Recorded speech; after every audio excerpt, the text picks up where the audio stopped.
I've done this little thing where I hold my fingers together with a slight overlap. As Christians in business, you've got a whole bunch of buddies at church who know what you're trying to do to walk out your faith as a husband, as a father, and they have no context for your business world. Yeah. And over here, you got all these business friends, investors, and all these people helping you with a lot of that stuff, but without your worldview. The tiny overlap of people who share your worldview and have relevant experience is super valuable. Here's what you don't want to do. You don't want to be my age in your 15,000 square foot house by yourself after your third divorce and half of your kids are in rehab. That's not success. So I'm like, build a successful business in the context of focusing on building a successful life.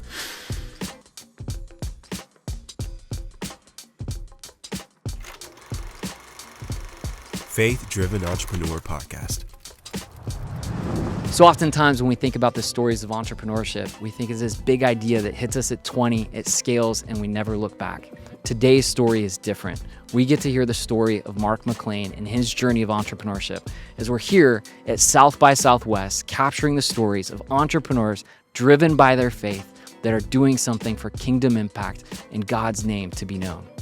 Here we are for South by, and we're in a quiet place in a loud city, especially this week. Great. All right, give me the perspective. Somebody here in Austin, mixed emotions when South by comes. For sure. What are the feelings? Yeah, we were talking about that with some friends just this week that, historically, a lot of us native Austinites, if you weren't in that film or music place, which was really the original crux of South by, you'd kind of go, oh, this is a good time to get out of town. And for those of us with kids, it was spring break week. Typically, and I had soccer kids. We were generally at a soccer tournament every spring break. But in general, it was like, oh gosh, the town gets crowded with a lot of people. So if I'm not engaged, I'll just pull out.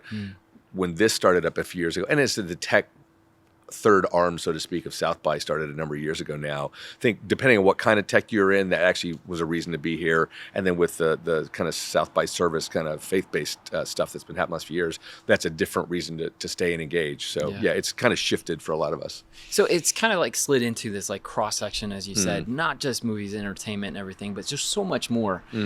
What's in that swirl? What's in that from a tech perspective? When you look at that and you see like tech engaged in a conversation about entertainment and all this type of stuff, does it make it more clear? Does it make it more confusing? I guess the truth is it's probably more B2C tech here, meaning it is consumer-oriented tech companies that would tend to want to engage here because, you're dealing with film, entertainment, media, music, very consumer-oriented things. Now, there is a B2B, I'm connecting with... Hey, authentic Austin here. I assume we can just roll through that. Yeah. By the way, for those of you listening, that was for neither of us. We're fine. That was not for us. We neither broke the law nor are feeling ill. But general, if those reflections of the lights get a little bit brighter in the background, they might have questions. You never know. I've never been convicted.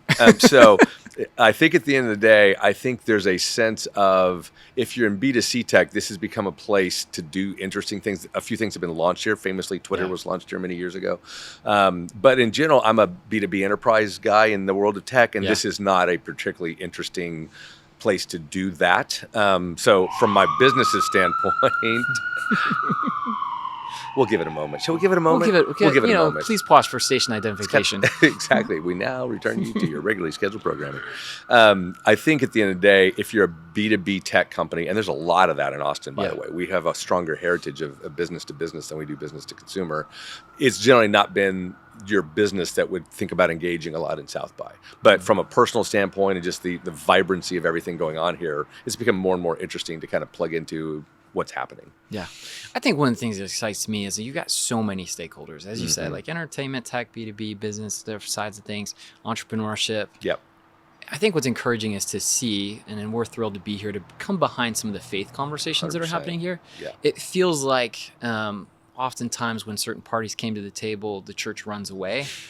But to see people running back into it and into that moment, I know for us it's encouraging. I got to imagine somebody here locally, that also means a lot. Oh, absolutely, yeah. And I agree with you 100%. I think you've seen, and generally in a lot of the spheres of the world, there's that seven mountain concept, if people are familiar with that, all these different parts of society, education, government, business, music, arts, entertainment, all that stuff. Like you see more and more faith people leaning into that, not isolating away from it. Somebody shared this with me once. I should give credit if I knew where to do. I would. That it was 3 eyes. I thought it was super helpful, right? When you're faced with kind of what's happening around you in the world, the kind of the 2 guardrails you ought to avoid are either isolation, like I'm going to pull away from it and get in my little Christian bubble, or imitation. I'm going to look just like it, and pretty soon the world's like, I can't tell any difference, right? Yeah. And infiltration is the cool I word in the middle, right? Like it's in the world and not of it, to use the biblical phrase, right? Like I'm going to get in there, I'm going to be part of the mix, but I'm not going to be turned into it. I'm not going to become a part of it from a values and meaning standpoint, but I'm not running away from it either. And I think you see all in these spheres. FDE is a wonderful example of this. Like, we're going to engage in the world, but we're not going to change our who we are as believers. But we're not like running off to make our own little Christian businesses and only serve Christians. Yeah. Right? Like I don't think that's our calling. Or it is for some people. I'm sorry. I think there are people who might be called to that, but that's clearly not the majority of the business community. Is just to serve other Christians, right? Yeah. One of the things when you talk about all of these different audiences, it's like, you've been around the faith and work conversation for so long, and I think you can appreciate just kind of what movements happen. 20 years ago, we really, there wasn't much of a faith-driven entrepreneurship conversation. It was Almost more none. of like a faith and work building blocks. Yeah. But we've moved into this place now where 20 years later, it's getting more nuanced. And it's getting more nuanced in terms of like, what's your role? Are you an entrepreneur? Are you an investor?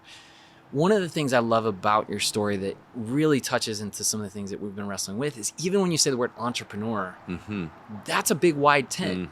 It might not have been as wide 20 years ago, 10 years ago, but it is today, where you'd say, well, there's the aspiring entrepreneur, the person that's got the ambition and the desire. Yes. You got the solopreneur, then you've got the Main Street entrepreneur, and then you've got the venture, kind of scale or die kind of perspective. Great. A lot of people kind of come from this odd lemonade stand kind of kid story.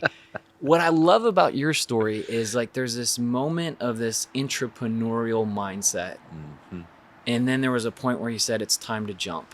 Can you take us through that and just kind of, when did you switch in your mind to say like, I'm an entrepreneur to I'm an entrepreneur, kind of waiting for that moment? That's a great question. Yeah, just a super fast summary. I spent 10 years in big tech, kind of 7 years at IBM, 3 at HP, and thinking I would spend my career in a big corporate tech company. That was kind of just, by the way, when I joined IBM in the mid 80s, and that does date me dramatically, doesn't it? When I joined IBM in the mid 80s, the assumption was you would spend your career there, right? It was a thing to go 30 or 40 years and get the pin and the watch and, call it a day. And so I had not any entrepreneurial business background in my family, that just wasn't a thing. And about 10 years into my career, I'm like, okay, this corporate thing isn't really working for me. Both of them had some struggles. That was probably part of the backdrop. Like, I like to say, about the time I was ready to climb the ladder, a bunch of people were coming down the ladder, got really crowded on the ladder, not fun. And so kind of like, okay, that's not going to work. So on kind of a flyer, funny how flyers maybe were God nudging you in reverse, came to Austin when Austin was not a thing to come to for tech. And my wife and I's view at that time was, we had young kids, and we're like, well, we'll do this for a few years. Surely we'll go back to California. That's where tech is. And even then, I didn't think of myself as an entrepreneur. It was a young company that was just going public, different era. They were going public on $25 million in revenue with a couple hundred people. Not something that would be going public today, but it was a different era. And so I got the bug, so to speak, of, wow, I like this small company environment. But even then, the thought of doing my own entrepreneurial thing with buddies, I'll get to that in a minute, still wasn't in my mind. Like, oh, I like smaller companies better than bigger companies. I'll work in small companies now, was probably what I thought after that experience. And then, fast forward through a 4-year period where, by the way, IBM bought that company, found myself back at IBM, kind of awkward. But I kind of like, okay, I like this smaller deal. Then, again, you have to be a little my generation, or at least near my generation, to appreciate this. It's late 99. The world of the internet is blowing up in a big way. Like, everybody's going to go start something. Let's go. So, we jump out to do that in 99, and in early 2000, the first internet bubble burst. And it was like, oh gosh, what did we just do here? But you know what? We had the kind of grounding of, we know this market we're going to go after. We understood what it took to build a good business. And so that was the leap to, okay, I've got some buddies I want to do this with. And this is an interesting point, Justin, about how I think about entrepreneurship. I love that some 22-year-olds want to jump into it right away. I'm like, but you know what? Don't miss the path of spending 5 or 10 years learning a lot about an industry in a, quote, safe environment. Learn how an industry works, learn what it takes to succeed there, learn some of the pitfalls, then go start your own thing. It turns out I've read some stat that says the likelihood of success of an entrepreneurially backed venture goes up like many-fold when the entrepreneur is over 35, which is counter to the mythology. Like start something right out of school, and all the myths, especially in tech, right? All the myths are built around Gates and Jobs and Dell, all of it. Well, the myth is getting younger. I mean, yes. It's like, oh, hey, by drop 15, have instead you of dropping figured out it of out? college, you got to drop out of high school now, I guess, right? Like Right. dropping out of high school is what you do if you're a really cool entrepreneur. And the truth is that is awesome. And sometimes people have passion and energy, but there's a lot you don't know what you don't know when you haven't done business for a little bit. So we probably had a level of success that came from knowing some of the potholes and mines in the minefield. So, but even then, I don't know that I still thought of myself as an entrepreneur. Believe it or not, I helped start a business, but I wouldn't have classified myself as an entrepreneur. It's almost like, I'm going to try this. Doesn't work. I might go back to corporate. You know, like I still. And then the second was business, part of that the term? Was part of that the fact that like the word? Yeah. It's become so much more endearing. There's Yeah. been something Shark Tank, whatever you want to look at over the last 20 years. Yep. People take a pride in that identity. I think that's part. There's a lot going on there. I think that's part of it. The whole gig economy thought of just do your own thing was really kind of taking a lot of flight. I think in that early 2000s, to, as tech's part of this, right? All of a sudden, you can do something with very little upfront capital. Yeah. That was a very different world where you don't have to buy a bunch of servers, you don't have to buy a bunch of computers, you don't have to hire a bunch of people. You can do an awful lot, even a potentially scalable business with a very low initial capital start. That's really different than it was. But you know what? You said it, and it's kind of probably a little more my story than some. I just didn't think of myself that way. My identity was not an entrepreneur vis-a-vis the kid that did the lemonade stand at 7. Right? I just that wasn't me. I'm not that guy. So good for those guys, but I'm just not that guy, And all of a sudden it's like, oh, I kind of like starting something. And I guess to kind of finish the story, I think what also became my reason for doing this, among others, was I loved the thought of building a company around a set of values and building a culture and having a lot of influence on how the company operated and felt, if you will. Not just, I jokingly say, trust me, at 8 years old, I was not dreaming of building an identity management software company. I didn't know what that was. So I think there's a sense of some people I always wanted to go build this big thing for this area of the world. I like business. I actually like the security area I'm in, but I want to go build a business on kind of a core set of faith-based values, even if they're not explicit, but faith-based values. And see what kind of culture that leads us to and how that shows up. What was the origin story about that faith nugget? Because again, that sounds, as you're dating the timeline there, that's early on in kind of the resurgence of some of this conversation. Was there a book, a podcast, something, a reference, a life experience that really planted that desire to say, hey, it's not that I'm agnostic to the industry, but what was that for you? What was that origin story? I can't point to one thing, I don't think. I'm racking my brain, but I don't know if I feel like there was a single seminal moment or inflection point that drove that. Yeah. To your point, I had plugged in pretty early, actually, a guy who's become a good friend of mine. There was a Faith at Work magazine in the late 90s. Oh, Steve Graves? Steve Graves, of course. Tom Atchie. I'm good buddies. Steve's actually my coach now, and exec coach. And I plugged into that when it was pretty nascent, as you said, but it was kind of anybody and everywhere in the work world. It wasn't about entrepreneurship. You could be doing anything, but hey, bring your faith to the workplace was pretty much their message. Don't be a Sunday Christian and then a different Monday through Saturday guy. Bring your faith to the workplace. Okay, that's cool. Let me think about that. But in that era, I'm at IBM and HP. Oh, okay, let me figure out how that looks. And then I think so that seed goes back to some of that kind of writing. I started to see some faith-oriented leaders in business who were becoming a little more bold and out there. And well, that's interesting. So you can kind of do this and be a really high competent, high capable leader. That was encouraging.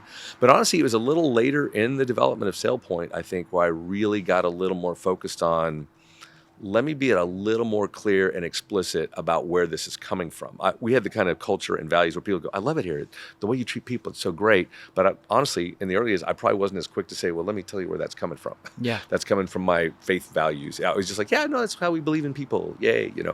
So I think I got more and more comfortable with that, kind of challenged by some of my C12 buddies. A lot of folks are familiar with C12. Yeah. Just kind of the faith leadership marketplace thing, like you said, Justin, was sort of emerging in many forms, I think, in the, let's call it the late aughts into the teens. Yeah. And all of a sudden now it's not common, but it's certainly pretty familiar to a lot of people. Like, hey, I can be an entrepreneur, a leader in corporate, all these business settings, and I can bring my face to work in that way. I want to come back to that because I'd love for you to unpack some of the C12 stuff in a moment. But Sure. give everybody a little bit of context. Yeah. Maybe in a non-techie speak, non-South by language translation here. So if we're translating this, what does SailPoint do? Yeah, and again, it's in many ways very complex, but I can actually make it pretty simple for you. I tell people all day, every day, you have to have a whole lot of passwords to log into the stuff you need to do on your device. I started to say computer, could be a laptop, the phone, whatever, right? But people are familiar with accounts and passwords to access stuff. Yeah. We all get that. Okay, well, if you just think about that, now take it into a large corporate setting. So you've got tens, maybe hundreds of thousands of people. You've got hundreds, probably thousands of applications. And to make it one click more complicated, it's not just that you can get into that application, you can get into what are called certain entitlements. Everybody that's in the business world is probably familiar with Salesforce. Everybody gets Salesforce. Well, it's not just can you log into Salesforce, like what can you do? What's your job? What can you see? Can you see the whole pipeline? Yeah. Can you just see your southern region? Can you see your territory because you're an individual rep? Can you see the data, update the data, change the data?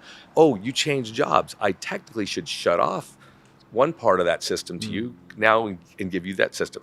This complicated issue of your role in an organization, and we're going to get to people besides employees in a second, but your role in an organization drives theoretically what data and systems you can access. SailPoint helps companies with the incredibly complicated problem of literally billions of combinations there of tens of thousands, hundreds of thousands of employees, thousands of apps, and within those apps, hundreds of entitlements. And keeping that accurate at all times is really complicated. And that's what our software does, because now, as we all know, with phishing and all these things that are happening in the world, the attack vector of the bad actors has become identity. If I can get you to compromise your data, your password, if I can sneak out Justin in one system, I can try to go sneak into a bunch of systems and get a bunch of really important data in Justin's business. So that problem, and now the security awareness that companies have about protecting, we like to say we're protecting the enterprise's data through the lens of identity. Like, do I understand who Justin is and make sure Justin is accessing the right stuff at the right time? Again, take what you do on your home computer and like apply that at scale in a big business, and that's sort of the crux of what we do. Yeah. So when you look at AI and you look at what's happening, generally speaking, threat or opportunity? Yes. I love answering or questions with a yes, but it really is. For us, it is an absolute double-edged sword. It is going to make us better at what we do, help us move faster, close gaps in security faster, and the bad actors are going to leverage it as well. So it is both increasing our capabilities as a vendor to help our customers succeed, and it's increasing the capabilities of the bad actors. Bad actors is the nice comprehensive term for nation states, criminals, hackers, whatever you want to call it. Anybody who's trying to nefariously break into your system and do something with you. Does AI spread out the bad actors? Does it increase the ability for some small person to be a bad actor, or do you see the level of complexity that is being built in kind of this war, if you will? Is it centralizing it where it's actually more coming from a nation state or something like that? It's both, and I mean the nation state things are getting, as we all know, everybody's worried about China, Russia, all those folks who we know are going hard after data, business data, personal data, all that stuff. They are. It's well documented. On the other hand, to your point, back to our gig economy, a single guy bad actor can now leverage all kinds of, they literally call it, attack for hire. I mean, you can like leverage technology from the internet and go after a company without building a lot of your own tech here, right? Yeah. So, it's Austin. It's Background Austin. noise is just going to be there. There's just we're outside. Did we mention almost that? got We're arrested. outside. We might almost got attacked by a You know dog. what? I mean, we have everything happening all around us. At some point, we're feeling attacked. But no, I think it's a situation where that tech is evolving so rapidly. Customers absolutely want to leverage it, and they're all kind of nervous about how it could be abused and against them. And we're kind of in the thick of how people are thinking about both the opportunity and the threat. So unique in the sense of like the entrepreneur that kind of switched over into that entrepreneurial journey. Another thing that's so unique about this story is on your bingo card of financing, you've tried it all. I mean, you've got the private equity I like side. to say I'm just schizophrenic. Okay. I was trying to be polite with the bingo No, card. I'm not. Never polite to myself. It's not a thing. We've had a crazy journey. I just, for those that may not know, literally venture, PE, IPO public, The same PE firm again, second IPO about a month ago. So it is literally an almost unprecedented story. Not quite sure it's ever happened exactly like that. So and was it the first IPO you said was during the .com, or that's when you started? No, we started in '05, so well after the big .com. Then there was another rush after, we had the economic crisis of 08, 09, some turbulence. Then things start rolling pretty happily for a while. We go through that VC to PE phase from like 14 to 17, and IPO in 17. Yeah. The PE firm basically sells out their position. We run as a public company for 4 more years. That same PE firm, Thoma Bravo, comes back in 2.5 years ago at a much higher price point.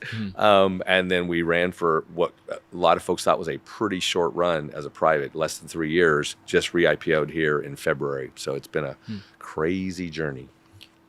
There's probably a book worth of lessons to learn from that. at least a long article. If you were to kind of boil it down to like some thoughts or some phrases or some nuggets as people that are entering this phase. And, I think we've glamorized the 15 to 20-year-old entrepreneur, right? But I think we've also glamorized some levels of type of funding. Yes.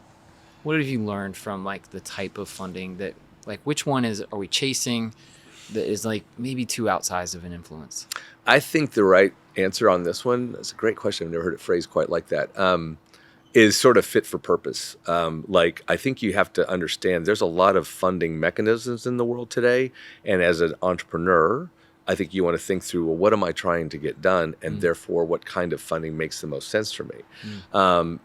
There's the whole friends and family / angel early stage, right? Very low amounts of capital potentially can be provided in that model.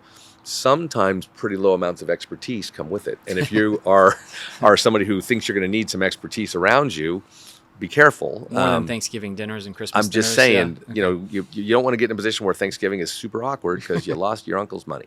Well, you might. But at the end of the day, I think that early stage funding that's often, I'll call it less professional funding, can make a lot of sense for a lot of kinds of folks. Like you said, we don't talk as much about what I'd call Main Street entrepreneurs. I want to start a restaurant. Well, you don't need venture capital probably, and you won't get private equity capital to do that. But friends and family can often be a great way to get started and sometimes even build up a little bit. I've grown up in the world of highly scaled mindset, like you're going to take in venture, grow big. If you keep going well, you're going to take in big either growth / private equity capital, and if you get big enough, you go public. And so I lived that game, even though that probably wasn't our expectation. Honestly, we thought we'd build something scalable and sell it or something. We did that once before this one, but I think it's more like, okay, what am I trying to do? What's the potential here? What access do I have can be a factor, right? I think in the Valley, so much of my tech world, we still have so much influence from the Silicon Valley, and there's kind of, I got to get the right money from the right people mindset. And that can be a good thing. Henry famously tells the story of running up and down Sand Hill Road with his buddy David, trying to find somebody to give him money. Finally, they couldn't, and went, well, we'll just go do it ourselves. God, I think, was protecting them for the way to build bandwidth in a way that protected their values, right? Yeah. I think there's now, like we said, faith-oriented investors that you guys have helped shepherd that community that say, look, I'll come alongside you. Today, David and Henry would probably find a lot of faith-oriented investors to come alongside with them, right? I wasn't looking for faith-aligned capital necessarily, but I certainly wanted people who weren't antagonistic to my faith, and I've been fortunate there. But I think it's more, what are you trying to do? What scale do you need? And I'll emphasize this, I think it doesn't get enough talk. You sometimes need expertise that you don't know you need if you're a first or even early stage entrepreneur. And our good VCs helped us avoid some pitfalls, helped us focus on the right things at the right time. And I didn't know some of that. I'd come out of corporate America, for crying out loud, right? Yeah. So I think it's expertise and capital sometimes, and they can be separable. You can sometimes just get money here and expertise there. But ideally, sometimes your capital providers are experienced enough to give you good counsel about what you need as you grow. I want to hit on that and pull that towards both business and family side of things. I think, there's been this myth that's dispelled. I remember often saying, like, when Tiger Woods was ascending in his career and everyone's seeing him breaking all these records, and they're like, it was almost like this revealing thought, like, Tiger Woods has a golf coach. Like, they couldn't believe it, right? Like, they just came out of the womb with those skills. Right. And like, they see that, but I think that there's something here to appreciate the difference between, like, what's community and what's coaching. Oh, that's good. And such huge fans of Mike and C12 and everything. And I know that's been a big part of your story. Can you just kind of camp out what's been the community piece and Yep. what's the coaching piece, and what should people be looking for in each? Boy, that's a good question, Justin. I think I'm a big fan of you need community, period, full stop, no matter where you are in your career for a bunch of reasons, right? Some of it can be I'm struggling with a problem. Maybe somebody around me has experience to help me with that problem. But in some ways, community is kind of a peer thought, right? I'm with my C12 is a peer group. They call it a peer group, like YPO is secularly, or Vistage, if folks are familiar with that. There's a lot of peer group CEO networks out there, and they have, of course, they have a moderator. C12 calls it a chair. There's somebody guiding that ideally, right? But it's still mostly about that peer thing. And I think you get tremendous value from advice and counsel. What you often get there that you don't get as easily anywhere else is encouragement. Like what you guys have been great at articulating, a lot of folks have, is it is a long, hard journey typically to be an entrepreneur. The classic, it's a super lonely job to be the CEO per se as well, is very true. And so that group of peers who kind of understand what you're going through. I've done this, I know maybe a little of this is video, more of it's audio for people. I've done this little thing where I hold my fingers together with a slight overlap. And I say, look, as Christians in business, entrepreneurs or CEO entrepreneurs particularly, you've got a whole bunch of buddies at church who know what you're trying to do to walk out your faith as a husband, as a father, as a follower of Christ. Great. And they have no context for your business world. And over here, you got all these business friends and colleagues you meet in the world, and your investors and all these people helping you with a lot of that stuff, but without your worldview. Yeah. The tiny overlap of people who share your worldview and have relevant experience is super valuable. And I think that's where the C12s and many of these places come in, is I want to be around some people who are living that and who understand that and relate to the challenges I'm feeling. And it's just, there's so much value in that. Now, go back to your question, the coaching thing, and that I've learned that's kind of almost two flavors too. There's people that have done what you've done, and then there's other people that are just expert at coaching, whether they've actually sat in your seat or not. And I think both can have different kinds and really powerful value. I love talking to experienced CEOs, especially when I was a younger CEO. And I try to do a ton of that with younger CEOs. Like, look, I've been doing this for 20 years. Got some thoughts. They may suck, but I got some. And on the other end of it, there's folks like Steve, and I'll give him good credit here, and there's lots of folks in his circle and others where they've just developed the art of coaching to, like, I'm going to, like a good coach does, poke at you when I think you need poking, encourage you when I think you need encouraging, challenge you to try something new, challenge you to not try something new and stick to your knitting. I mean, there's just a lot of great coaching skills, and a lot of these guys have amazing toolkits that they developed of different resources and tests and tools. And like I said, I think I've taken every stinking test there is. I can tell you my, whatever they all are. I don't know, Myers-Briggs and the what's the newest one? Enneagram. I don't know that one very well, but there's a whole lot of that still looking stuff. for the decoder ring. On Right? Enneagram. I'm like, how and do the you truth speak- is, when you unpack a lot of that, like, it kind of like keeps, ideally, if you're self-aware, I like to say one of your greatest things in life is to become truly self-aware. Know yourself. Like a lot of these things ultimately are kind of a three-dimensional view of pretty much, this is me. Yep. It keeps describing me the way I think of me. Occasionally I get some blind spots exposed. But I think as an entrepreneur, go back to where we started here, one of the wonderful things you all have done is you've exposed the need for that community and given people a way to connect in those communities, sometimes locally, sometimes broadly. And I still think some folks, particularly those that are getting maybe up in their success a little bit more, boy, I always encourage you to have a coach. I've had a coach off and on much of my career, but not all of it. But in these last 10 years, I've had a couple different folks who I need somebody that could give me some counsel as I go through this deal. So I love the conversation here because I think that, again, so much people, we conflate it. I love the little gap side of things. And I think what I love about that, hearing more about your story, is like, there's also that part where some people want to trade one for the other. And think that, like, oh, that C12 group or FDE group or whatever it is, it's going to be my everything. No. And I, at 44, I'm wrestling through that question of like, man, I don't feel fully known here at this church group. I don't feel fully known here, but like there's pieces of it. The way that you haven't given up on the church. 100%. Because there's so many times that people get frustrated. And as entrepreneurs, if we get frustrated, we U-turn it, we go a different direction. Let's go somewhere else. And let's just talk about the role that the church has in that, like in that. Kind Yeah, of it's a conversation. great point, and I think there's great work being done. You know, there was that recent conference I think y'all were involved with, Oh, the right? Pastors and Entrepreneurs, Pastors yeah. and Entrepreneurs Conference, and good folks out there trying to kind of bridge some of that gap more and more. I'm a church guy. I always say I love and am involved with and supportive of a lot of wonderful, I guess we still use the term parachurch organizations, Yeah. from the folks helping the poor and the homeless and working in education and working in youth. I mean, there's just a bazillion great things that God has prompted people to do over the years. But at the end of the day, God ordained marriage, family, and he ordained the church. These are from God. Yeah. Everything else is supplementing and supporting those things. But boy, I believe we have to always stick with the family. Yeah. Doesn't mean everybody's called to be a husband or wife or a parent, but that's a core part of how God set up the world. And I believe the church was and here's the way I'm going to show up in the world through my people of the church. So we've always got to look for where is the church in this. And sometimes the church has taken a particularly hands-off approach toward business. Yeah. I was just having a fun conversation with a guy that everybody would know. I would guess what name. One's one of the biggest, faith-oriented charities in the world. And I said, I grew up. He's about my vintage, and I said, I grew up thinking that there were two kinds of Christians. There were the varsity Christians who went into full-time ministry, and the JV Christians who went into business to make money to give to the varsity Christians. And there's still that kind of sacred secular divide if we're not careful. If you really have God's call in your life, you're going to go into the full-time ministry. I'm like, you guys and so many other C12, a lot of folks are going, no. If your call is into the marketplace or academia or all these other things, government, be there. Yeah. Be there. Bring your faith there, but be there.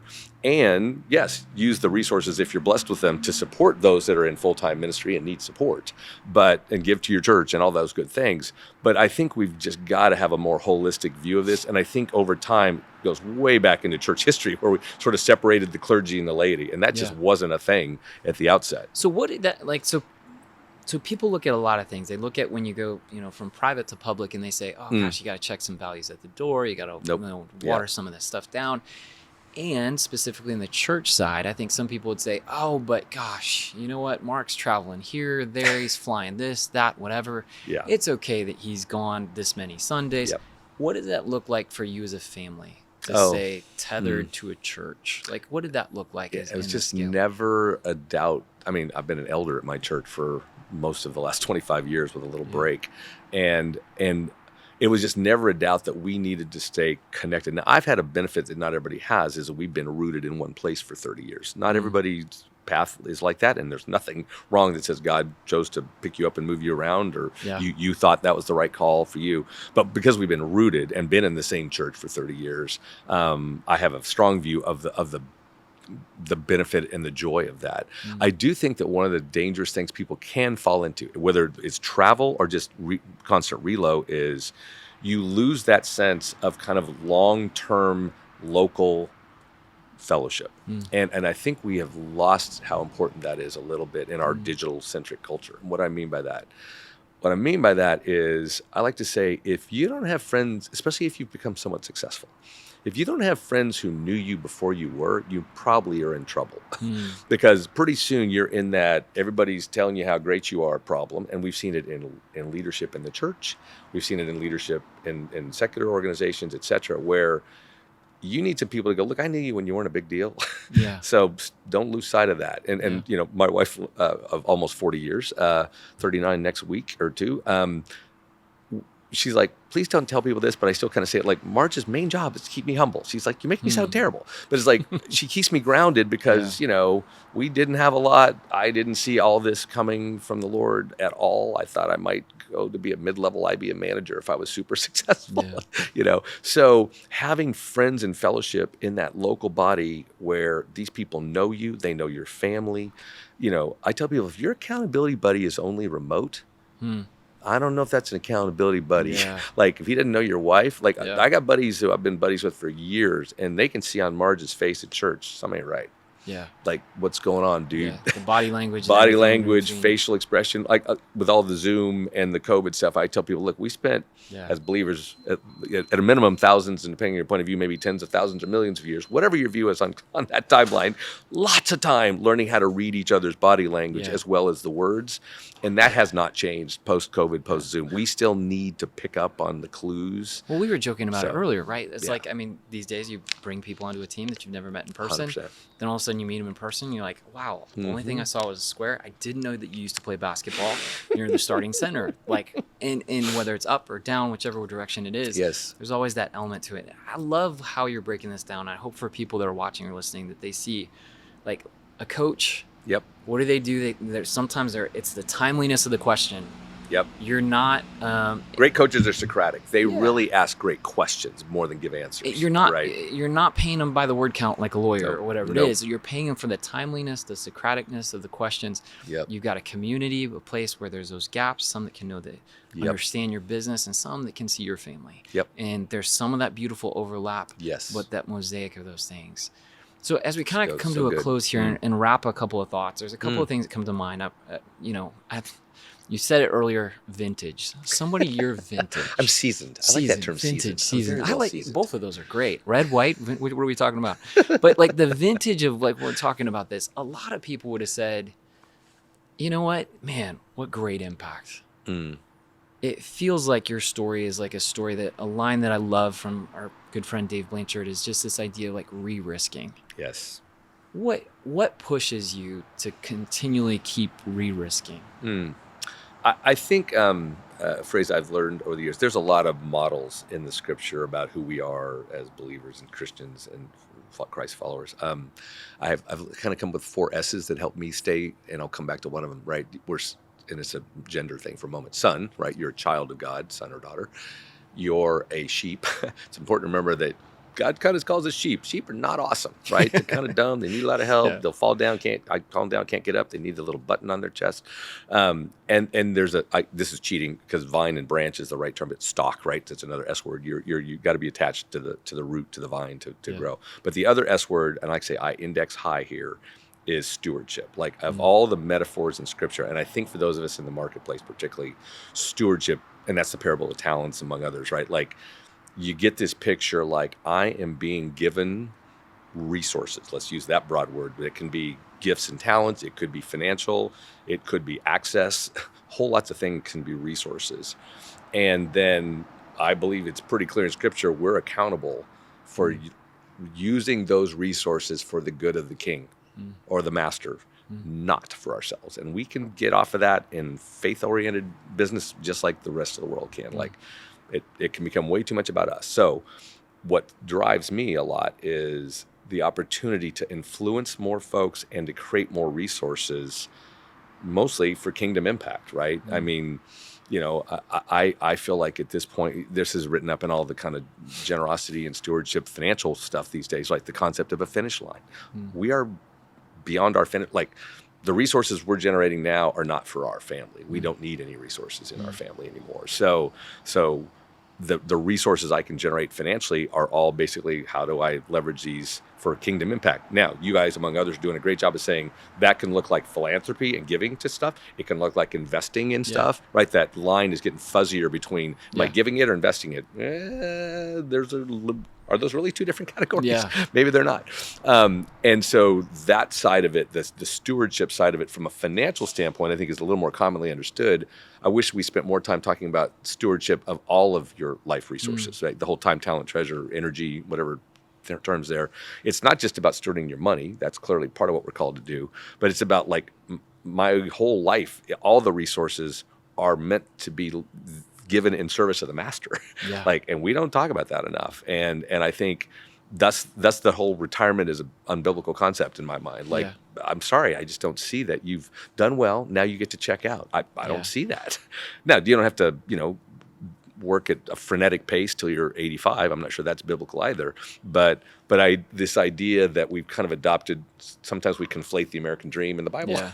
You know, like that whole I've made it, I'm get to retire now. Like, yeah, there's a time where one of the few times God calls someone a fool in the Bible is the guy who goes, look at me, I've made it, I'm good, I'm going to build big barns and store my stuff. Like, God calls that guy a fool. Yeah. That's pretty harsh. So be careful. Don't fall into that, hey, I've made it big, I can just check out now. But be wise, steward. Maybe the stewardship is not busting your tail, working 80 hours a week, driving a business. Yeah. Maybe it's doing what Henry's doing, creating movements and leverage. Still busting his butt, but in a different way than he was building a company. Yeah. So I love when you're talking about this. I mean, there's always this.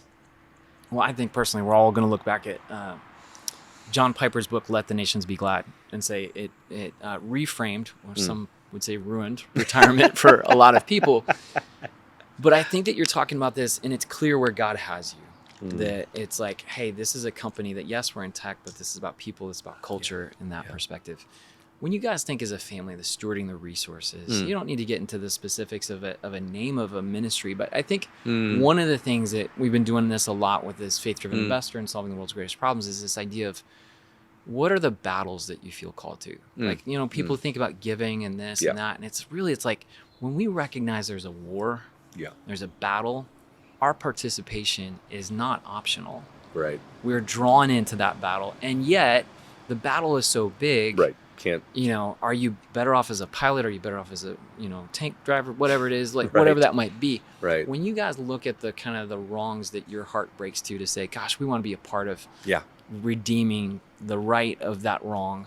When you guys think about that, what are some of the battles that you guys feel called to, for whether it's investing, generosity? Yeah, that's a great what do you guys feel question, called to? And we're still processing this one. I think we will be till we die. But I think partly, like I always say, well, don't run past the biblical mandates, right? Like the poor, the widow, the orphan, the foreigner.